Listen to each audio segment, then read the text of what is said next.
الله من قرأ الفاتحة. بسم الله.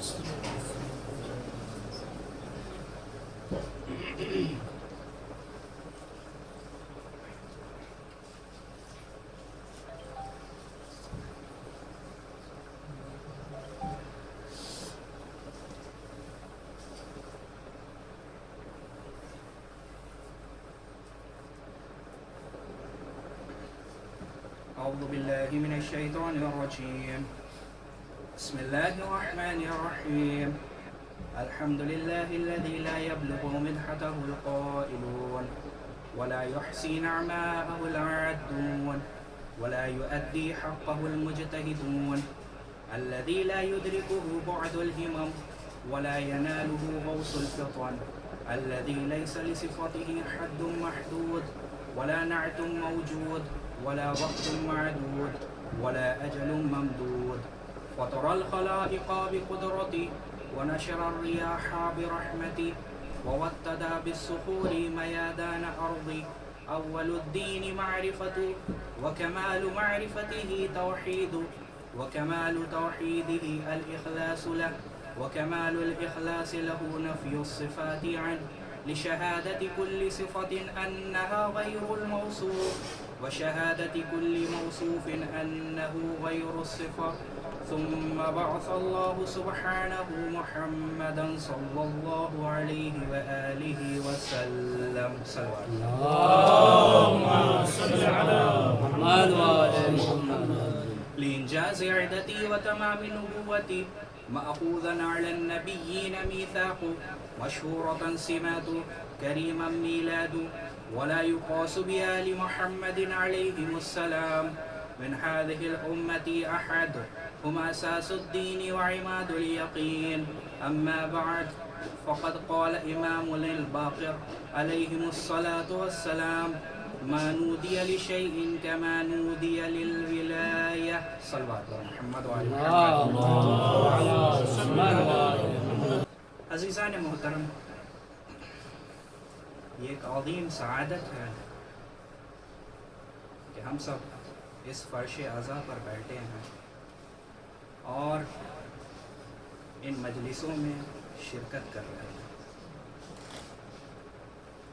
جتنی اہمیت اور جتنا ثواب ان مجلسوں میں آ کر کے بیٹھنا ہے، اس فرش عزا پر آنا ہے اور مجلسوں کا پڑھنا ہے، اس سے کہیں زیادہ اہمیت ان مجلسوں کا برپا کرنا ہے اور اس سے کہیں زیادہ ثواب ان مجلسوں کے برپا کرنے والوں کا ہے. چنانچہ یہ سعادت اس مدرسے کے تمام طلاب کو ملی ہے کہ ماشاءاللہ 30 دن تک ان مجالس کا سلسلہ جاری رہتا ہے.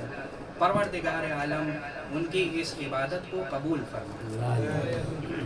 جس موضوع کو آپ کے سامنے پیش کرنا ہے وہ بہت ہی عقیدے سے متعلق ایک اہم موضوع ہے کہ اگر ہم دیکھیں کہ بنیادی طور پر ہمارے پاس کچھ عقیدے ہیں، لیکن ان عقائد میں سے ایک عقیدہ ہے کہ جو سب سے اہم عقیدہ ہے. اگر ہم دیکھیں تو ہمارے عقائد کے 5 رکن ہیں، 5 بنیادی عنصر ہیں کہ جن میں سے سب سے پہلا عقیدہ توحید کا عقیدہ ہے کہ اگر خدا کو نہ مانا اور پوری کائنات میں ہر چیز مان لیا تو پھر خدا کو نہ ماننے کا، پوری کائنات کو مان لینے کا کوئی فائدہ ہمیں نہیں ملے گا. اور اسی کے بعد جو اس سے متصل اور متصف عقیدہ ہے وہ عجز کا عقیدہ ہے اور اس کے بعد نبوت کا عقیدہ ہے. چنانچہ ہم عصر جمعہ میں کہ جو دعا کہ جس کا نام دعائے معرفت ہے، کہ جس کی تاکید ہے اور جس کے ابتدا میں ہم کیا پڑھتے ہیں، اور بعض علماء اپنی قنوت میں اس دعا کو پڑھتے ہیں. بسم اللہ الرحمن الرحیم. اللہم عرفنی نفسک فإنک ان لم تعرفنی نفسک لم اعرف نبیک. اللہم عرفنی رسولک فإنک ان لم تعرفنی رسولک لم اعرف حجتک. اللہم عرفنی حجتک فإنک ان لم تعرفنی حجتک ضللت عن دینی، کہ جس میں ہم پروردگار عالم سے دعا کرتے ہیں کہ پروردگارہ تو اپنے آپ کو پہچنوا دے. کیوں؟ کیونکہ اگر تو نے اپنے آپ کو نہیں پہچنوایا تو میں تیرے نبی کو نہیں پہچان سکتا. اور پروردگارہ نبی کی معرفت مجھ کو کروا دے، کیونکہ اگر میں نے نبی کی معرفت کو حاصل نہیں کیا تو میں تمہاری حجت کی معرفت حاصل نہیں کر سکتا. پروردگارہ اپنے حجت کی معرفت مجھ کو کروا دے، کیونکہ اگر میں نے تیری حجت کی معرفت حاصل نہ کی تو میں اپنے دین سے گمراہ ہو جاؤں گا. تو اب عزیزان محترم، اگر ایک شخص ہے کہ جس کے پاس توحید کا بھی عقیدہ ہے، جس کے پاس رسالت کا بھی عقیدہ ہے، تو صرف توحید کا عقیدہ رکھ لینا اس کو گمراہی سے نہیں بچائے گا. صرف رسالت کا عقیدہ اس کے ذہنوں میں یا اس کے دلوں میں رہنا اس کو گمراہی سے نہیں بچائے گا. اس کو گمراہی سے بچائے گا تو صرف وہ عقیدہ ہے کہ جو عقیدہ توحید اور رسالت کے ساتھ امامت کا عقیدہ بھی ضروری ہے. اب اس امامت کے عقیدے کے ساتھ ہم کو اپنی زندگی کو گزارنا ہے اور اس دنیا کو بھی کامیاب کر لینا ہے اور اس آخرت کو بھی کامیاب کر لینا ہے. تو یہاں تک یہ بات واضح ہو گئی کہ ان سارے عقیدوں میں سب سے اہم عقیدہ جو ہے وہ امامت اور ولایت کا عقیدہ ہے، کیونکہ یہی وہ عقیدہ ہے کہ جو ہم کو گمراہی سے بچائے گا. چنانچہ اسی اہم عقیدے پر طرح طرح کے اعتراضات اور طرح طرح کے شبہات وارد ہو رہے ہیں. اگر ہم مجموعاً دیکھیں تو ہم کو یہ پتہ چلتا ہے کہ پوری کائنات میں جہاں پر بھی شیعہ ہے وہ مشکلات میں اور پریشانیوں میں ہے. اس کے اوپر طرح طرح کے اشکالات اور اعتراضات کیے جا رہے ہیں. اچھا، سوال یہ پیدا ہوتا ہے کہ کیا عقیدہ صرف ہمارے پاس ہے؟ کیا فیض صرف ہمارے پاس ہے؟ نہیں، باطل بھی ہے تو باطل کے پاس بھی کوئی نہ کوئی عقیدہ ضرور ہے. لیکن اگر حملے کیے جا رہے ہیں تو ڈھونڈ کر صرف شیعوں پر کیے جا رہے ہیں. کسی کے عقائد پر اگر حملے کیے جا رہے ہیں تو ڈھونڈ کر کے صرف علی کے چاہنے والوں کے اوپر کیے جا رہے ہیں. اچھا، کیوں؟ اس کا ریزن کیا ہے؟ اس کی وجہ کیا ہے؟ اس کی ریزن اور اس کا وجہ اگر ہم کو دیکھنا ہے تو ایک مثال سے آپ کے سامنے واضح کر دوں. جس طرح سے مرد بڑے اسمارٹ ہیں اسی طرح سے آج کے دور میں خواتین بھی بہت اسمارٹ ہو گئی ہیں. اگر ہم دیکھیں بازاروں میں کہ یہ جو خواتین یہ جو ہار پہن کر کے نکلتی ہیں تو اگر کوئی سمجھ رہا ہے کہ وہ اوریجنل ہار ہے تو وہ غلطی کر رہا ہے. کیوں؟ کیونکہ آج کے مارکیٹ میں، آج کے بازار میں یہ جو ہار پہن کر کے خواتین نکلتی ہیں یہ اوریجنل ہار نہیں ہوتا، بلکہ ایک اینیمیٹڈ جویلری ہوتی ہے، ایک آرٹیفیشیل ہوتا ہے کہ جو مارکیٹ میں 300 ساڑھے 300 روپے میں مل جاتی ہے. اچھا، ایک تو وہ ہار تھا کہ جب ان کا شوہر دبئی گیا تھا تو جو 10-12 لاکھ کا ان کے لیے خرید کر کے لایا تھا اور جس میں اوریجنل ڈائمنڈ جڑا ہوا تھا. اچھا، اب وہ ہار ہر جگہ نہیں نکلتا بلکہ خاص مواقع پر ان کو نکالا جاتا ہے اور ہر شادی میں بھی اس ہار کو نہیں پہنا جاتا بلکہ کسی مخصوص شادی میں اس ہار کو پہنا جاتا ہے. لیکن خواتین کہ جو بہت اسمارٹ ہو گئی ہیں وہ بازار سے جا کر کے یہ آرٹیفیشیل جویلری کو لے کر کے آتی ہیں اور اسی کو پہنتی ہیں. اچھا، ایک خاتون آئی، مارکیٹ سے آئی، دونوں ہاتھوں میں سبزیاں ہیں اور اس نے اس ہار کو اپنے گلے سے اتار کر کے میز پر رکھ دیا. کون اس کو پلٹ کر کے دیکھتا ہے؟ 350 400 والے کی حقیقت کیا ہوتی ہے؟ لیکن جو اوریجنل ہوتا ہے اس کو ایک لاکر میں رکھا جاتا ہے، پہلے اس لاکر کو لاک کیا جاتا ہے، پھر جس الماری میں وہ لاکر ہوتا ہے اس الماری کو لاک کیا جاتا ہے، اور جو الماری جس روم میں ہوتی ہے اس روم کو لاک کیا جاتا ہے، اور اس روم کو 2 بار نکلتے وقت دیکھ لیا جاتا ہے کہ صحیح سے لاک ہے یا نہیں۔ اچھا، اچانک سے اس گھر میں اسی دن چور آ گیا، تو اب آپ بتائیے کہ چور کس ہار پر حملہ کرے گا؟ ہماری اور آپ کی نگاہیں دھوکہ کھا سکتی ہیں لیکن چوروں کی نگاہیں دھوکہ نہیں کھا سکتی۔ اچھا، ایک جگہ کا واقعہ بھی ہے کہ جہاں پر اچکے بہت مشہور تھے، اور اس جگہ پر ایک ریلوے اسٹیشن پر پلیٹ فارم پہ ایک صاحب بیٹھے ہوئے تھے اور اپنے ساتھی سے فرما رہے تھے کہ کیا اس شہر کے اچکوں کا بول بالا ہے؟ میں اتنی دیر سے اس پلیٹ فارم پر سونے کی چین پہن کر کے بیٹھا ہوں اور کوئی آیا نہیں کہ میری اس سونے کی چین کو اتار لے جائے۔ تو پیچھے سے آواز آئی کہ صاحب جناب جھوٹ مت بولیے، تب سے 3 بار اتار کے چیک کر چکا ہوں، نقلی ہے۔ تو اب ہماری اور آپ کی آنکھیں نگاہیں دھوکہ کھا سکتی ہیں لیکن چوروں کی نگاہیں دھوکہ نہیں کھا سکتی۔ اب یہ چور آیا رات کو، تو اب یہ چور کس جویلری پہ حملہ کرے گا؟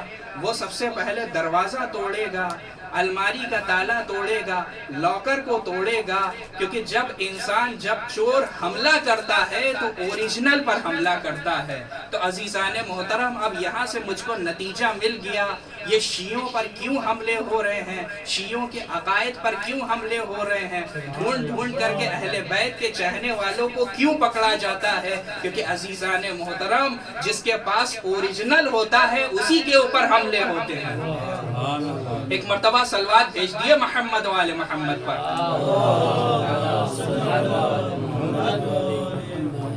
اب جب پروردگار عالم نے ہم کو یہ اوریجنل شے دی ہے تو ہم کو اس کی حفاظت بھی اسی طرح سے کرنی ہے، کہ روایات میں آیا ہے کہ آخری زمانہ وہ زمانہ ہوگا کہ صبح کا مومن شام کو مومن نہ رہے گا، شام کا مومن اگلی صبح مومن نہیں رہے گا۔ ایمان آخری دور میں ہاتھوں سے اس طرح سے جاتا رہے گا جس طرح سے انسان سرما لگا کر کے سو جاتا ہے اور جب بیدار ہوتا ہے تو سرما اس کی آنکھوں سے اوجھل ہو جاتا ہے۔ تو جب پروردگار عالم نے اتنی عظیم شے ہم کو دی ہے تو اس کی حفاظت بھی اسی طرح سے کرنی ہوگی۔ ہر چیز کا کوئی نہ کوئی ایک کیس ہوتا ہے جہاں پر اس کو رکھا جاتا ہے۔ اگر ہیرے کا کوئی کیس ہے تو وہ کیس میں اسی ہیرے کو رکھا جاتا ہے۔ ایک چشمہ ہوتا ہے تو اس چشمے کا ایک خاص کیس ہوتا ہے کہ جس میں اس چشمے کو رکھا جاتا ہے۔ ایسا تو نہیں ہے کہ ایک صاحب کو ملیح آباد سے کسی دسہری آم کو منگانا ہے تو اب اگر اسی کے ساتھ ساتھ کسی انسان کو ہیرے کو بھی منگانا ہے تو وہ جو ملیح آبادی آم ایک لکڑی کے باسکٹ میں رکھا جاتا ہے اسی باسکٹ میں اسی ہیرے کو بھی ڈال دیا جائے گا۔ ایسا نہیں ہے، کیوں؟ کیا آم تو بڑے خوش ہو رہے ہیں کہ میرے ساتھ ہیرے کو رکھ دیا گیا، لیکن ہیرے کی کیفیت تو بتائیے کہ میرے ساتھ آم کو رکھ دیا گیا اور وہ بھی کچے آموں کو رکھ دیا گیا۔ تو جو چیز جہاں پر رکھنی چاہیے اس چیز کو وہاں پر رکھا گیا ہے، اور کائنات کی سب سے عظیم شے ہے ولایت اہل بیت علیہ السلام، اور اس ولایت اہل بیت کو پروردگار عالم نے آپ کے قلوب میں جگہ دیا۔ اب جب اتنی عظیم شے کو پروردگار عالم نے آپ کے قلوب میں جگہ دی ہے تو اس کے حفاظت کا حق بھی ہم کو ادا کرنا ہے۔ ایسا نہ ہو کہ کہیں ایسا موقع آئے کہ ہم اس عظیم شے سے اپنا ہاتھ دھو بیٹھیں۔ ایک مرتبہ صلوات بھیج دیا محمد والے محمد پر۔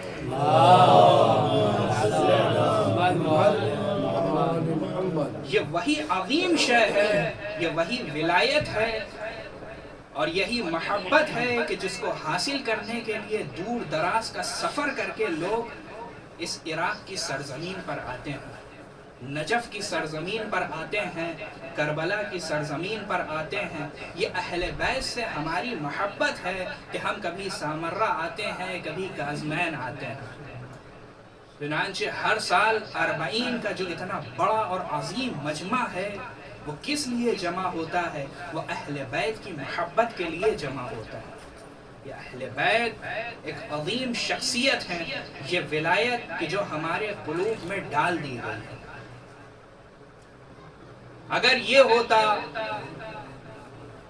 کہ تمام عرب والے بیٹھے ہوتے اور عجم خدمت کر رہے ہوتے تو کوئی یہ کہہ سکتا تھا کہ رسول خدا کا مشن کامیاب نہیں ہوا، لیکن ہم کیا دیکھتے ہیں کہ تمام عجم ہیں کہ جو نجف سے کربلا کا سفر کر رہے ہیں، لیکن اسی راستے میں وہ عرب ہیں کہ جو عرب والے عجم کی خدمت کر رہے ہیں، عرب والے عجم کے جوتوں کو صاف کر رہے ہیں، عرب والے ان عجموں کے پیر دبا رہے ہیں۔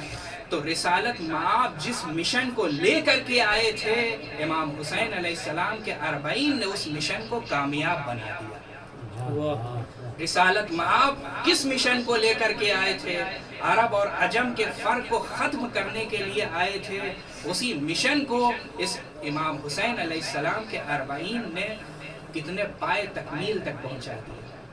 چنانچہ میرے استاد محترم نے ایک واقعہ بیان کیا ہے، اب مجھے نہیں پتا کہ وہ واقعہ 40 کا ہے یا کسی اور موقع کا ہے۔ وہ بیان کرتے ہیں کہ میں عراق کا سفر کر رہا تھا تو فلائٹ میں میری ملاقات ایک بہرا شخص سے ہوئی۔ آپ جانتے ہیں کہ یہ جو بہرا اشخاص ہیں، یہ جو توصیہ ہوا ہے صحن فاطمیہ کا، اس میں انہوں نے بہت زیادہ رقم دی ہے۔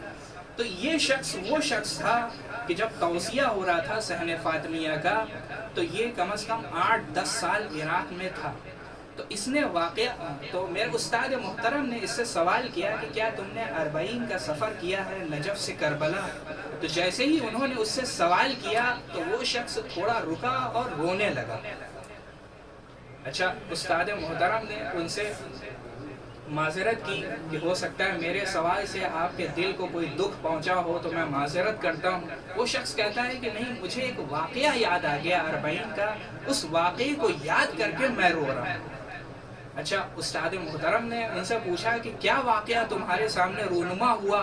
وہ یہ کہتا ہے کہ میں 40 کا سفر کر رہا تھا، ایک رات میں بہت تھک گیا تھا اور میں ایک مقام پر جا کر کے سو گیا اور بغل میں ہی میرے بیگ میرے پاس رکھے ہوئے تھے۔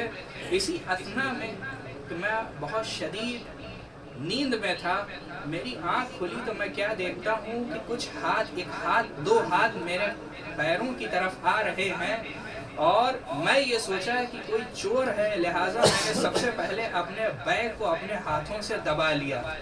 لیکن میں نے کیا دیکھا کہ اس کے 2 ہاتھ جو آگے بڑھ رہے ہیں وہ میرے قدموں کے پاس آئے اور دھیرے دھیرے وہ شخص جو ہے میرے پیروں کو دبانے لگا۔ اچھا، یہ فوراً اچانک سے اٹھتے ہیں اور اس سے کہتے ہیں کہ تم میرے پیر دبا رہے ہو، کیا تمہیں نہیں پتا میں کس مذہب سے تعلق رکھتا ہوں، کس مسلک سے تعلق رکھنے والا ہوں؟ اچھا، ان کو عربی آتی تھی کیونکہ 8-10 سال یہ یہاں پر رہے تھے۔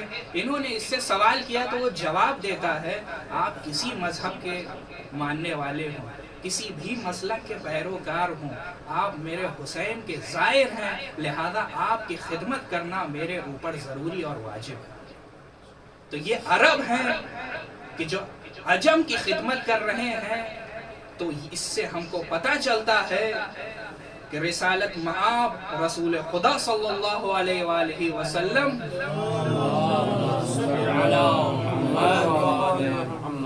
اس سے بلندترین صلوات بھیجیے محمد وآل محمد پر۔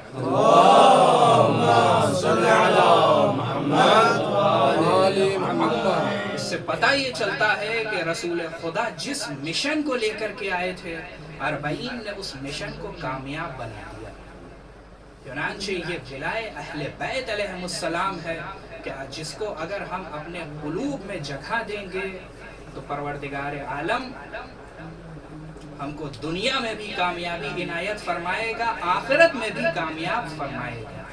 چنانچہ پانچویں امام امام محمد باقر علیہ السلام ارشاد فرماتے ہیں ما نودی لشیء کما نودی للولایہ، رسول خدا نے کسی اور چیز کے لیے اتنی مرتبہ دعوت نہیں دی جتنی مرتبہ اس ولایت اہل بیت کے لیے دعوت دی۔ یہ اتنی عظیم شے ہے کہ جس کی طرف کئی مرتبہ رسول خدا نے دعوت دی ہے، اور صرف یہی نہیں، ائمہ معصومین علیہ السلام نے بھی اس ولایت کی طرف ہم کو دعوت دی ہے۔ چنانچہ امام صادق علیہ السلام ایک مرتبہ صلوات بھیج دیا محمد و آل محمد پر۔ مولا ارشاد فرماتے ہیں اول ما یسأل عنہ العبد یوم القیامہ، سب سے پہلا سوال کہ روز قیامت جو بندے سے کیا جائے گا وہ 5 چیزوں کے بارے میں سوال کیا جائے گا۔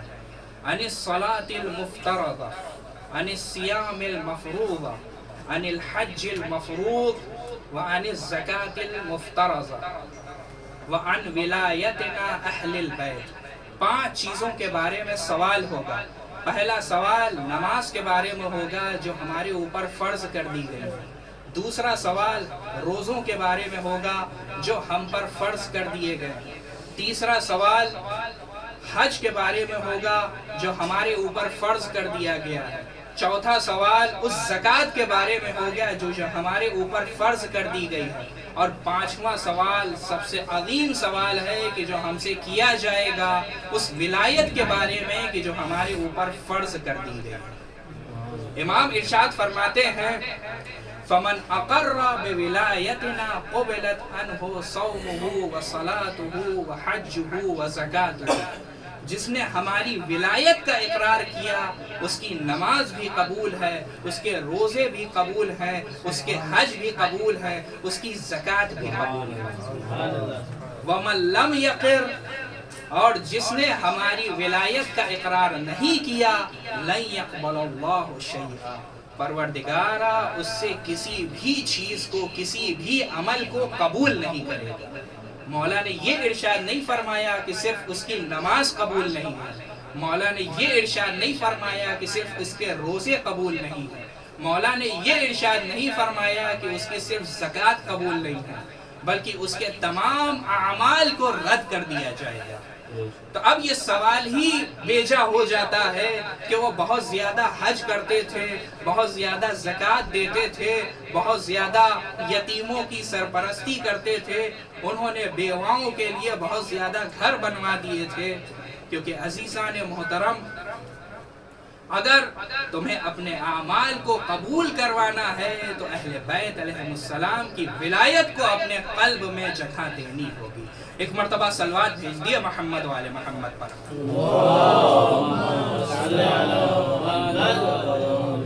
کہ ولایت ہی وہ شے ہے کہ جس کے ذریعے سے ہم اپنی دنیا کو بھی کامیاب کر سکتے ہیں، اپنی آخرت کو بھی کامیاب کر سکتے ہیں۔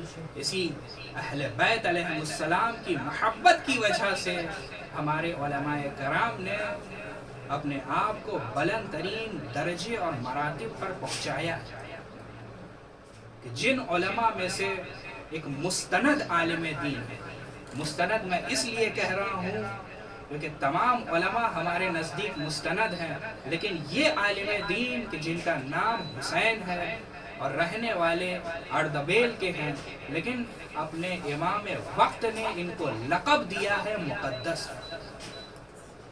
جناب مقدس اردبیلی، جن کو ان کے وقت، ہمارے وقت کے امام نے ان کو لقب دیا ہے مقدس کا۔ یہ عظیم شخصیت تھی کہ جو ہمیشہ ہر شب جمعہ، آپ جانتے ہیں طریق العلماء کہ جو مشہور ہے آج سے نہیں ایک زمانے سے، اچھا یہ ہر شب جمعہ مولا حسین کی زیارت کے لیے جاتے تھے، اور 40 پر نجف سے کربلا مشی کر کے امام حسین علیہ السلام کی زیارت کے لیے جاتے تھے۔